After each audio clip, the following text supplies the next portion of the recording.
Hello மக்களே, சிவா செம்ம இன்ட்ரெஸ்டிங்காக போயிட்டுருக்கு. செல்வன் ஆகிய நம்ம உதய பெருமாள் கிட்ட சங்கரியோட ஃபோட்டோவை கொஞ்ச நேரத்தில் இந்திராணி பார்த்துருவா. அதுக்கப்புறமா இந்திராணிக்கு எல்லா உண்மையும் தெரிஞ்சு சிவாவை வீட்டை விட்டு அவளே வெளியில் அனுப்பிடுவா அப்படிங்கிற மாதிரி ஒரு செயல் நடக்க போகுது அப்படின்னு சொல்லிட்டு செல்வன் ஆகியும் ரொம்பவே சந்தோஷமா இருக்காங்க. இந்த இடத்துல நம்ம இந்திராணிக்கு தன்னோட அப்பா நிலைமைக்கு காரணமானது சங்கரி தான், சிவாவோட அம்மா தான் அப்படிங்கிற ஒரு விஷயம் தெரிய வரப்போகுதா. வீடியோக்குள்ள போகிறதுக்கு முன்னாடி நம்ம சேனலுக்கு சப்ஸ்கிரைப் பண்ணுங்க, அப்படியே பக்கத்தில் இருக்க பெல் ஐக்கனை கிளிக் பண்ணுங்க. அப்போ நான் போடுற வீடியோல உங்களுக்கு நோட்டிஃபிகேஷனாக வரும்.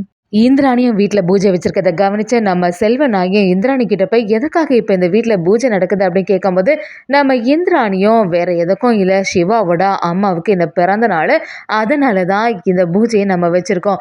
பிறந்த நாள் முடிஞ்ச உடனே அப்படியே அன்னதான நிகழ்ச்சியும் நடக்க போகுது அப்படி சொல்லும்போது இதை கேட்ட செல்வனாகி பயங்கரமாக டென்ஷன் ஆகுறாங்க. யார் வீட்டை பணத்தை வச்சு யார் விளையாடிட்டு இருக்கா, எதுக்காக இந்த இந்திராணி இப்படி செய்கிறான்னு புரிய மாட்டேங்குது.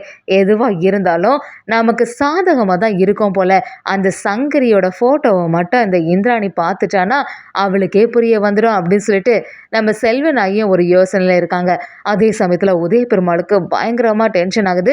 செல்வனாகியும் உதய பெருமாள் கிட்ட வந்து, என்னங்க நீங்கள் எதுவுமே பண்ண வேண்டிய தேவையே இல்லை போல, கூடிய சீக்கிரத்தில் இந்திராணி எல்லா உண்மையிலும் தெரிஞ்சு சிவாவை வீட்டை விட்டு வெளியில் அனுப்பிடுவா போல அப்படின்னு சொல்லிட்டு யோசிக்கும் போது நம்ம உதய பெருமாளும் எதுக்கு தேவையில்லாமல் இப்படி வாக்குவாதம் பண்ணிட்டு இருக்கா, அதான் நான் உங்ககிட்ட சொன்னேன்ல, நானே சிவாவை வீட்டை விட்டு வெளியில் அனுப்பிடுவேன் அப்படி சொல்லும்போது அதை கேட்ட செல்வனாகியும், எப்படி இருந்தாலுமே உங்கள் மகன் வந்து எந்த இடத்துலையுமே அவமானப்படக்கூடாது அப்படின்னு சொல்லிட்டு யோசிக்கிறீங்களா அப்படின்னு சொல்லிட்டு உதய பெருமாளை எதிர்த்து நிற்கிறாங்க.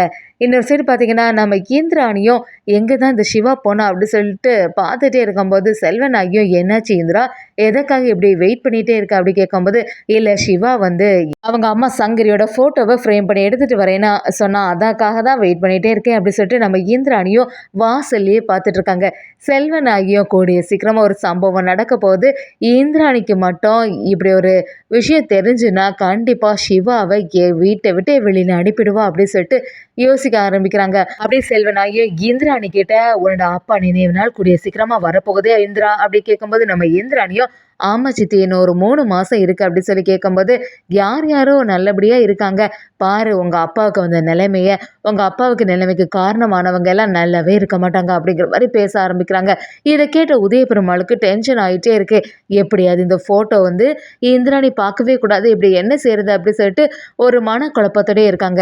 இன்னொரு சைடு பார்த்தீங்கன்னா நம்ம சிவாவுக்கு ரொம்பவே குழப்பமாக இருக்குது. என்கிட்ட இருந்தது ஒரே ஒரு ஃபோட்டோ தான், அதை யார் எடுத்தாங்களே தெரிய மாட்டேங்குது, பர்ஸுக்குள்ளே இருந்தது அம்மாவோட ஃபோட்டோ வேற மிஸ் ஆயிட்டு, இப்போ என்ன செய்யறது அப்படி சொல்லிட்டு யோசிக்கும் போது நம்ம ஆயிலியும் சிவா கிட்ட, சரி சிவா, அதான் அவங்க அம்மாவோட அடையாளம் எல்லாம் உங்களுக்கு தெரியும்ல, அதை வச்சு ஏதாவது ஒரு ஃபோட்டோ ஃப்ரேம் நம்ம பண்ணிக்கலாம் அப்படி சொல்லிட்டு நம்ம சிவாவும் அயலியும் அந்த இடத்துக்கு போகிறாங்க. அங்கே வந்து நம்ம சிவாவும் அந்த அடையாளத்தை எல்லாமே சொல்லும்போது ஒரு ஃபோட்டோ மாதிரி வருது.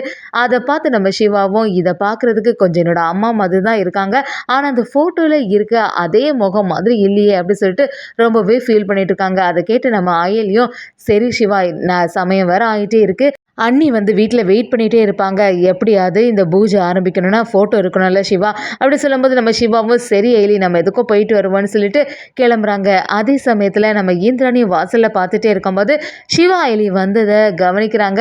ரொம்பவே சந்தோஷப்பட்டு, ஏன்னா சிவா வந்துட்டான்ல, வா சிவா, உனக்காக தான் வெயிட் பண்ணிட்டு இருக்கோம், ஃபோட்டோ எல்லாம் கிடச்சிட்டு அப்படி கேட்கும்போது நம்ம அயலியும், ஆமாம் ஃபோட்டோ எல்லாம் கிடச்சிட்டா நீ, எந்த பிரச்சனையும் இல்லை அப்படி சொல்லிட்டு சமாளிக்கிறாங்க. நம்ம சிவாவோட மனசுக்கு மட்டும் கேட்கவே மாட்டேங்குது, என்னடா இது, ஃபோட்டோவில் வந்து கரெக்டாக முகம் எதுவுமே சரியாக இருந்த மாதிரி இல்லையே அப்படின்னு சொல்லிட்டு நம்ம சிவா வந்து ஃபீல் பண்ண ஆரம்பிக்கிறாங்க. அப்படியே அந்த ஃபோட்டோவை எடுத்து அந்த இடத்துல வைக்கும்போது நம்ம இந்திராணியும் இப்படி கவனிக்கிறாங்க. சரி, அந்த பார்க்கும்போது நம்ம சங்கரி தான் அப்படிங்கிற ஒரு விஷயம் நம்ம இந்திராணிக்கு தெரிய வரல. இதை பார்த்த உதய பெருமாளுக்கு கொஞ்சம் சந்தோஷம் ஆகிடுது. உதய பெருமாளும், என்ன இந்த ஃபோட்டோவில் வந்து சரியாக இல்லாத மாதிரி இருக்கே அப்படி கேட்கும்போது நம்ம சிவாவும், என் பர்ஸில் இருந்தது ஒரே ஒரு ஃபோட்டோ தான், அதை வந்து நான் தொலைச்சிட்டேன், அதனால எனக்கு சரியான ஒரு முகம் வந்து தெரியலை, யார்ட்டையும் கொடுக்கவும் முடியலை, ஃபோட்டோவை ஃப்ரேம் பண்ண முடியலை அப்படின்னு சொல்லிட்டு நம்ம சிவாவும் சொல்லும்போது உதய பெருமாளும், எது எப்படியோ இது நல்லது தான், இந்த செல்வ நாயி வந்து ஒரு மனக்கணக்கு போட்டால் அது எல்லாமே தப்பாயிட்டு அப்படி சொல்லிட்டு நம்ம உதய பெருமாளும் மனசுக்குள்ளே சந்தோஷப்படுறாங்க. செல்வ நாய்க்கு இதை பார்த்து டென்ஷன் தாங்கலை, நம்ம எப்படியாவது சிவாவை வீட்டை விட்டு வெளியில் அனுப்பிடுவான்னு பார்த்தா இப்ப எல்லாமே மாறி போச்சு. பேசாம நம்மளே வந்து இந்த சிவாவோட அம்மாவ பத்தின விஷயத்த இந்திராணி கிட்ட சொல்லிடலாமா அப்படி சொல்லிட்டு பயங்கரமா டென்ஷன் ஆகுறாங்க.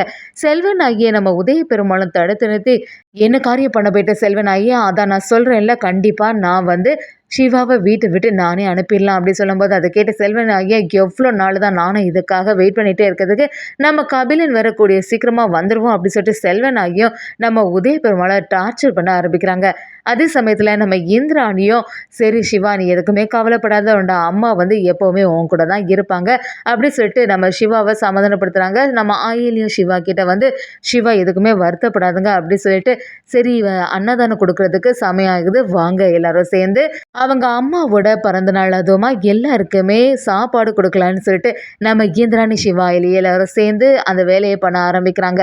நம்ம சிவாவும் இந்திராணி கிட்ட வந்து, "நீங்க இப்படியெல்லாம் பண்ணுவீங்கன்னு நான் எதிர்பார்க்கலக்கா. ரொம்பவே சந்தோஷமா இருக்கு. என்னோட அம்மாக்காக நீங்க இப்படி பண்ணது ரொம்பவே தேங்க்ஸ்க்கா." அப்படி சொல்லும்போது, நம்ம இந்திராணியும், "எதுக்கு சிவா இதுக்கெல்லாம் எனக்கு தேங்க்ஸ் சொல்லிட்டு இருக்க?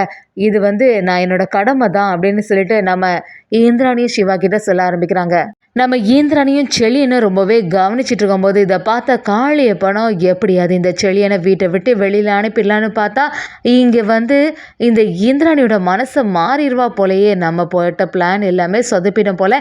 எப்படியாவது செழியன வந்து ஏதாவது ஒரு வேலை செய்யணும்னு சொல்லிட்டு காளியப்பனும் ஒரு பிளான போடுறாங்க. நம்ம சிவாவும் ரொம்பவே ஃபீலிங்கா இருக்கிறத கவனிச்ச நம்ம அயிலியும், "எதுக்கு சிவா இப்போ வருத்தப்பட்டுட்டு இருக்கீங்க?" அப்படி கேட்கும்போது சிவாவும், "இல்ல, என்னோட அம்மாவ பத்தின எந்த விஷயமே அப்பா கிட்ட எதுவுமே நிரூபிக்க முடியலையே. இது நாள் வரைக்கும் இந்த வீட்ல இருந்துட்டுருக்கேன்.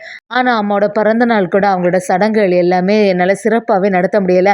அம்மாவுக்கு அப்பான்னா ரொம்பவே பிடிக்கும். ஆனா அப்பா அந்த இடத்துல அம்மாவ வந்து ஒரு மனைவியா ஏத்துக்கிட்டு எந்த சடங்குமே பண்ணலையே." அப்படி சொல்லிட்டு நம்ம சிவா ரொம்பவே ஃபீலிங்கா இருக்கிறத கவனிச்ச நம்ம அயிலியும், "நிஜமாவே வந்து மாமா ரொம்பவே நல்லவங்க தான்.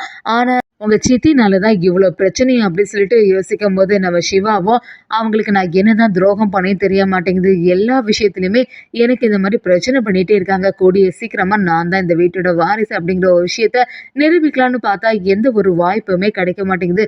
அப்படி கிடைச்சாலுமே அந்த இடத்துல வந்து அப்பாவே அத தடுத்து நிறுத்த மாரி ஒரு செயல் பண்றாங்க. எதற்காக தான் அப்பா இப்படி செய்றாங்கன்னு எனக்கு புரியவே மாட்டேங்குது." அப்படி சொல்லும்போது நம்ம ஆயிலியும், "சரி, நீங்க கவலைப்படாதீங்க. கூடிய சீக்கிரமா எல்லா உண்மைகளும் நிரூபிச்சிடலாம்.